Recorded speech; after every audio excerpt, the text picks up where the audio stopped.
नमस्कार दोस्तों, जय श्री कृष्णा, जय श्री राधे। मित्रों, कैसे हैं सभी भाई? आशा करता हूं सभी स्वस्थ होंगे, मस्त होंगे। तो साथियों, हम आज एक नए वीडियो में आप सभी का स्वागत करते हैं। आज इस वीडियो में हम आपको राम मंदिर अयोध्या के संदर्भ में राम मंदिर बनने की पूरी कहानी बताएंगे, जिसका हमें वर्षों से इंतज़ार था। क्या आपको राम मंदिर के बारे में जानकारी है? अगर नहीं तो यह वीडियो आपके लिए अत्यंत महत्वपूर्ण है, क्योंकि हम इस वीडियो में आपको राम मंदिर से जुड़ी सभी जानकारी प्रदान करेंगे। अयोध्या में राम मंदिर के लोकार्पण के बाद अब तक करीब 1.5 से 2 करोड़ लोग राम नगरी पहुँचे हैं। रामलला के दर्शन करने के लिए रोजाना 1 से 1.5 लाख की संख्या में लोग पहुँच रहे हैं। तो आइए विस्तार से जानते हैं राम मंदिर से जुड़े सभी कुछ तथ्यों के बारे में। तो नमस्कार साथियों, स्वागत है आप सभी का हमारी एक और नई वीडियो में, जिसमें हम जानेंगे राम मंदिर के बारे में संपूर्ण जानकारी। तो साथियों, अयोध्या हिंदुओं के लिए सबसे महत्वपूर्ण नगर है। यह नगर भारतीय इतिहास और संस्कृति में अत्यंत महत्वपूर्ण स्थानों में से एक है और विश्व भर में धार्मिक और ऐतिहासिक महत्व के लिए प्रसिद्ध है। अयोध्या को मर्यादा पुरुषोत्तम भगवान श्री राम के जन्म स्थल के रूप में भी जाना जाता है और यहीं पर श्री राम जी का राज्याभिषेक भी हुआ था। मान्यता है कि मुगल सम्राट बाबर ने 16वीं सदी में अयोध्या में भगवान राम के जन्म स्थल पर एक मस्जिद का निर्माण कराया था, जिसे बाबरी मस्जिद कहा जाता है, जिससे इस स्थल पर विवाद उत्पन्न हुआ। 2019 में भारत के सर्वोच्च न्यायालय में विवादित भूमि पर फैसला सुनाया, जिसमें कहा गया था कि यह भूमि हिंदुओं की है और इस पर राम मंदिर का निर्माण कर सकते हैं। फिर इस मंदिर का निर्माण एक मौजूदा गैर इस्लामी ढांचे को ध्वस्त करने के बाद किया गया।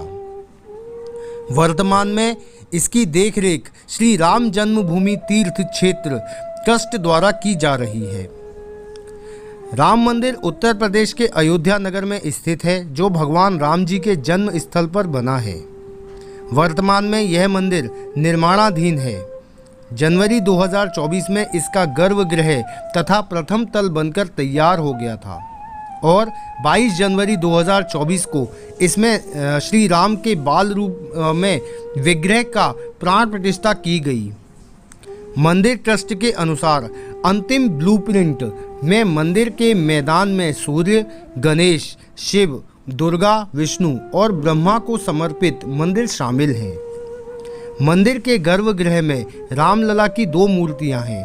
उनमें से एक 5 साल पुरानी रखी गई है और दूसरी मूर्ति बाल रूप में श्री रामलला की स्थापित की गई, जो कि कर्नाटक के मूर्तिकार अरुण योगीराज ने बनाई है, वह है।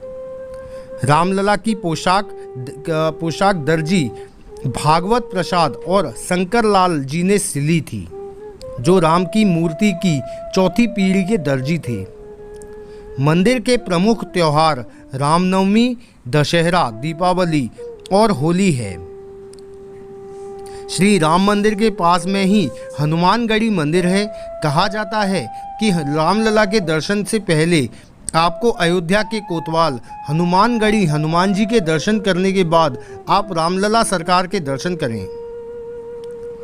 श्री राम मंदिर का भूमि पूजन 5 अगस्त 2020 को हुआ। इसके साथ ही निर्माण का पहला चरण शुरू किया गया। जनवरी 2024 तक गर्भगृह सहित मंदिर का प्रथम तल तैयार हो चुका था।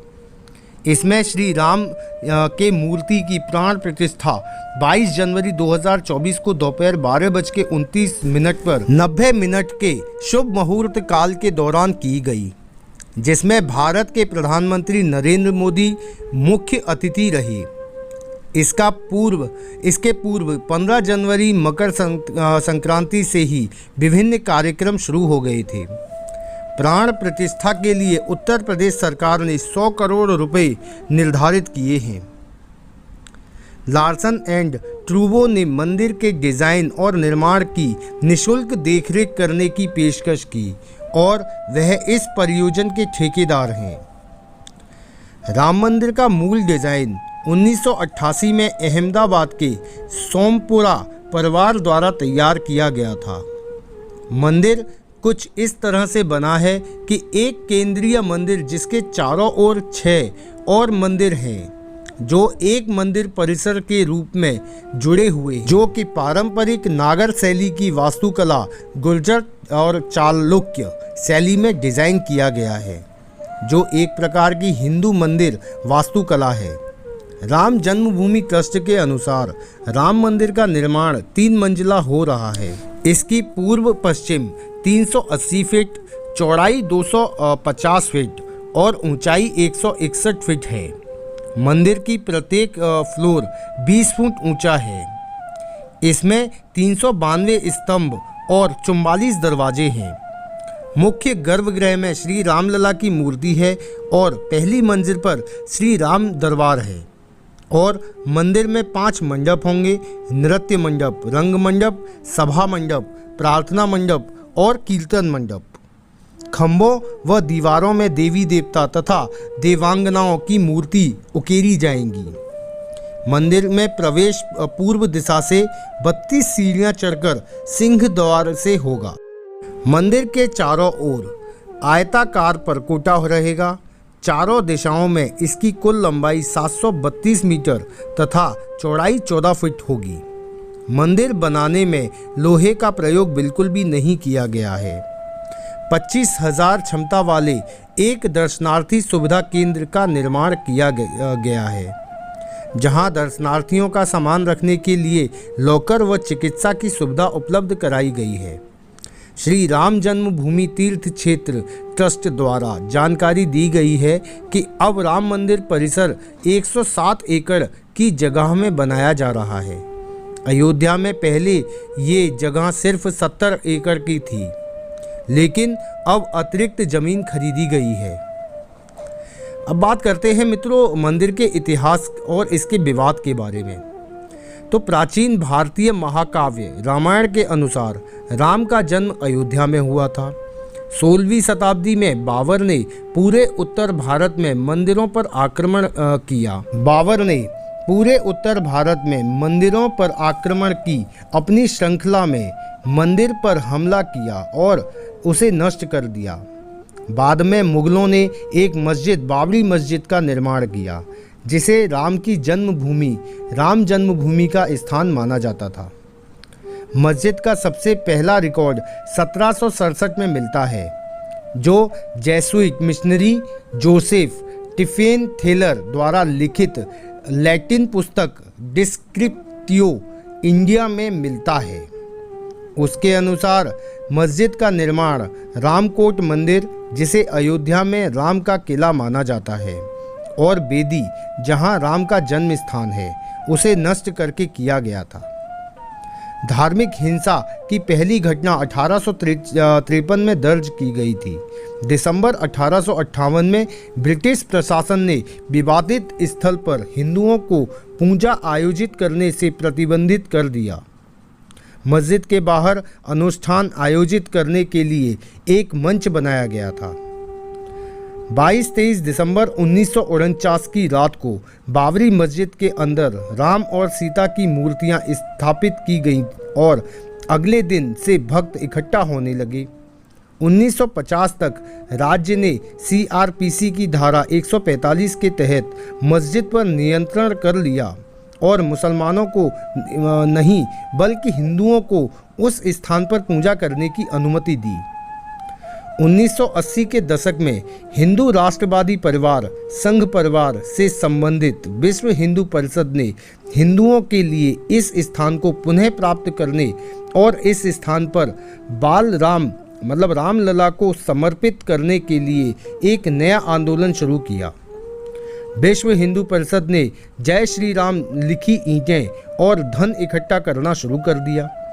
बाद में प्रधानमंत्री राजीव गांधी के नेतृत्व वाली सरकार ने विश्व हिंदू परिषद को शिलान्यास के लिए आगे बढ़ने की अनुमति दी। तत्कालीन गृह मंत्री बूटा सिंह ने औपचारिक रूप से विश्व हिंदू परिषद नेता अशोक सिंघल को अनुमति दी। प्रारंभ में भारत सरकार और उत्तर प्रदेश सरकार इस बात पर सहमत हुई थी कि शिलान्यास विवादित स्थल के बाहर किया जाएगा। हालांकि 9 नवंबर 1989 को विश्व हिंदू परिषद नेताओं और साधुओं के एक समूह ने विवादित भूमि के बगल में 7 क्यूबिक फुट गड्ढा खोदकर आधारशिला रखी। वहीं गर्भगृह का सिंह द्वार बनवाया गया। इसके बाद विश्व हिंदू परिषद ने विवादित मस्जिद से सटी जमीन पर एक मंदिर की नींव रखी। 6 दिसंबर 1992 को विश्व हिंदू परिषद और भारतीय जनता पार्टी ने इस स्थल पर 1.5 लाख स्वयंसेवकों को शामिल करते हुए एक रैली का आयोजन किया, जिन्हें कर सेवकों के रूप में जाना जाता था। रैली हिंसक हो गई, भीड़ सुरक्षा बलों पर हावी हो गई और मस्जिद को तोड़ दिया। मस्जिद के विध्वंस के परिणाम स्वरूप भारत के हिंदू और मुस्लिम समुदायों के बीच कई महीनों तक अंतर सांप्रदायिक हिंसा हुई, जिसके प्रत्यक्ष प्रमाण के रूप में मुंबई में अनुमानित 2000 लोगों की मौत हो गई और पूरे भारतीय उपमहाद्वीप में दंगे भड़क उठे। मस्जिद के विध्वंस के एक दिन बाद 7 दिसंबर 1992 को न्यूयॉर्क टाइम्स ने बताया कि पूरे पाकिस्तान में 30 से अधिक हिंदू मंदिरों पर हमला किया गया। कुछ में आग लगा दी गई और एक को ध्वस्त कर दिया गया। बांग्लादेश में हिंदू मंदिरों पर भी हमले किए गए। 5 जुलाई 2005 को 5 आतंकवादियों ने अयोध्या में नष्ट की गई बाबरी मस्जिद के स्थान पर अस्थायी राम मंदिर पर हमला किया। केंद्रीय रिजर्व पुलिस बल सीआरपीएफ के साथ आगामी मुठभेड़ में सभी 5 की मौत हो गई, जबकि हमलावरों द्वारा घेराबंदी की गई दीवार को तोड़ने के लिए किए गए ग्रेनेड हमले में एक नागरिक की मौत हो गई। सीआरपीएफ को 3 हताहतों का सामना करना पड़ा, जिनमें से 2 कई गोलियों के घाव से गंभीर रूप से घायल हो गए। भारतीय पुरातत्व सर्वेक्षण द्वारा 1978 और 2003 में की गई 2 पुरातात्विक खुदाई में इस बात के सबूत मिले कि साइट पर हिंदू मंदिर के अवशेष मौजूद थे। पुरातत्वविद के मोहम्मद ने कई वामपंथी झुकाव वाले इतिहासकारों पर निष्कर्षों को कमजोर करने का आरोप लगाया। इन वर्षों में विभिन्न शीर्षक और कानूनी विवाद हुए, जैसे कि 1993 में अयोध्या में निश्चित क्षेत्र के अधिग्रहण अधिनियम का पारित होना। 2019 में अयोध्या विवाद पर सुप्रीम कोर्ट के फैसले के बाद ही यह तय हो गया था कि विवादित जमीन राम मंदिर निर्माण के लिए भारत सरकार द्वारा गठित ट्रस्ट को सौंपी जाएगी। ट्रस्ट का गठन अंततः श्री राम जन्मभूमि तीर्थ क्षेत्र के नाम से किया गया। 5 फरवरी 2020 को भारत की संसद में यह घोषणा की गई कि भारत सरकार ने राम मंदिर निर्माण की योजना स्वीकार कर ली है। 2 दिन बाद 7 फरवरी को 22 नई मस्जिद बनाने के लिए 5 एकड़ जमीन आवंटित की गई, अयोध्या से दूर धन्नीपुर गांव में। मार्च 2020 में श्री राम मंदिर के निर्माण का पहला चरण शुरू हुआ। श्री राम की मूर्ति की प्राण प्रतिष्ठा 22 जनवरी 2024 को दोपहर 12:29 पर 90 मिनट के शुभ मुहूर्त काल के दौरान की गई। प्राचीन भारतीय संस्कृति भाषा के महाकाव्यों में जैसे कि रामायण और महाभारत अयोध्या नामक एक पौराणिक नगर का उल्लेख है, जो कौशल के प्रसिद्ध इक्ष्वाकु राजाओं की राजधानी है, जिसमें राम सहित अनेक महान व्यक्तियों का आवास था। न तो इन ग्रंथों में न ही वेदों में जैसे पहले के संस्कृत ग्रंथों में साकेत नामक शहर का उल्लेख है। गैर धार्मिक, गैर पौराणिक प्राचीन संस्कृत ग्रंथ जैसे पाणिनि की अष्टाध्यायी और उस पर पतंजलि की टिप्पणी साकेत का उल्लेख करते हैं। बाद के बौद्ध ग्रंथ महावस्तु में साकेत को इक्ष्वाकु राजा सुजाता की सीट के रूप में वर्णित किया गया है, जिनके वंशजों ने शाक्य राजधानी कपिलवस्तु की स्थापना की थी। मानव सभ्यता की पहली पुरी होने के पौराणिक गौरव अयोध्या को स्वाभाविक रूप से प्राप्त है। फिर भी राम जन्मभूमि, कनक भवन, हनुमानगढ़ी, राजद्वार मंदिर, दशरथ महल, लक्ष्मण किला, काले राम मंदिर, मणि पर्वत, श्री राम की पैड़ी, नागेश्वर नाथ, क्षीणेश्वर नाथ, श्री अनादि पंचमुखी महादेव मंदिर, गुप्तार घाट समेत अनेक मंदिर यहाँ प्रमुख दर्शनीय स्थल हैं। बिरला मंदिर, श्री मणि रामदास जी की छावनी, श्री राम वल्लभा कुंज, श्री लक्ष्मण किला, श्री सियाराम किला, उदासीन आश्रम, रानोपाली तथा हनुमान बाग जैसे अनेक आश्रम आगंतुकों का केंद्र हैं। रामायण के अनुसार राम का जन्म अयोध्या में हुआ था और यहीं श्री राम राज्याभिषेक भी हुआ था। पौराणिक मान्यताओं के दृष्टिकोण से सरयू नदी के भी उल्लेख रहे हैं। यह एक वैदिक कालीन नदी है जिसका उल्लेख ऋग्वेद में मिलता है। इस संदर्भ में यह वितर्क किया जाता है कि कई ऋग्वेद में इंद्र द्वारा दो आर्यों के वध की कथा में जिस नदी के तट पर इस घटना के होने का वर्णन है वह यही नदी है। इसकी सहायक राप्ती नदी के भी अरिकावती नाम से उल्लेख का वर्णन मिलता है। रामायण की कथा में सरयू अयोध्या से होकर बहती है, जिसे दशरथ की राजधानी और राम की जन्मभूमि माना जाता है। वाल्मीकि रामायण के कई प्रसंगों में इस नदी का उल्लेख आया है। उदाहरण के लिए विश्वामित्र ऋषि के साथ शिक्षा के लिए जाते हुए श्री राम द्वारा इसी नदी द्वारा अयोध्या से इसके गंगा के संगम तक नाव से यात्रा करते हुए जाने का वर्णन रामायण के बालकांड में मिलता है। मित्रों, लास्ट में जानते हैं कि आने जाने के लिए क्या व्यवस्था है, किस तरह से जा सकते हैं। तो सड़क मार्ग की अगर बात करें तो उत्तर प्रदेश सड़क परिवहन निगम की बसें लगभग सभी प्रमुख शहरों से अयोध्या के लिए चलती हैं। अयोध्या राष्ट्रीय राजमार्ग 27 व राष्ट्रीय राजमार्ग 330 और राज्य राजमार्ग से जुड़ा हुआ है। बात करें रेल की तो अयोध्या के राम मंदिर तक पहुंचने के लिए हम रेल मार्ग का प्रयोग कर सकते हैं। मंदिर से रेलवे स्टेशन की दूरी 1 किलोमीटर है। यह दूरी इतनी कम कि अगर आप चाहें तो रेलवे जंक्शन से मंदिर तक पैदल भी जा सकते हैं। देश के अलग अलग शहरों से अयोध्या के लिए ट्रेन आसानी से मिल जाती है। मंदिर बनने के बाद से ही अलग अलग प्रदेश के अलग अलग शहरों से वहां के सरकारों ने स्पेशल ट्रेन भी चलाई हैं। अयोध्या रेलवे स्टेशन का नाम बदलकर अब अयोध्या धाम रख दिया गया है। साथ ही स्टेशन को रेलवे ने नए तरीके से पूरे स्टेशन को बनाया है और पूरा रामायण थीम भी डेवलप किया है उस स्टेशन पर। तो समय की अगर बात करें मित्रों तो मंदिर का जो समय है वह है सुबह 7 बजे से लेकर रात के 10 बजे तक। श्री राम जन्मभूमि मंदिर में दर्शन के लिए प्रवेश कर सकते हैं। श्री राम जन्मभूमि मंदिर में प्रवेश से लेकर दर्शन के बाद निकासी तक की पूरी प्रक्रिया बेहद सरल और सुविधाजनक है। आमतौर पर भक्त 60 से 75 मिनट के भीतर प्रभु श्री राम लला के सहज ही दर्शन कर सकते हैं। सुबह मंगला आरती होती है 4 बजे, फिर उसके बाद श्रृंगार आरती 6:30 बजे, फिर भक्तों के लिए दर्शन 7 बजे, फिर भोग आरती 12 बजे, फिर संध्या आरती होती है शाम को 7:30 बजे, रात्रि भोग आरती होती है 9 बजे और फिर शयन आरती होती है रात्रि 10 बजे। तो साथियों, वीडियो आपको कैसी लगी हमें कमेंट करके अवश्य बताएं। हमने अपनी तरफ से जो भी हमें जानकारी थी वह सभी जानकारी इस वीडियो में कवर की है।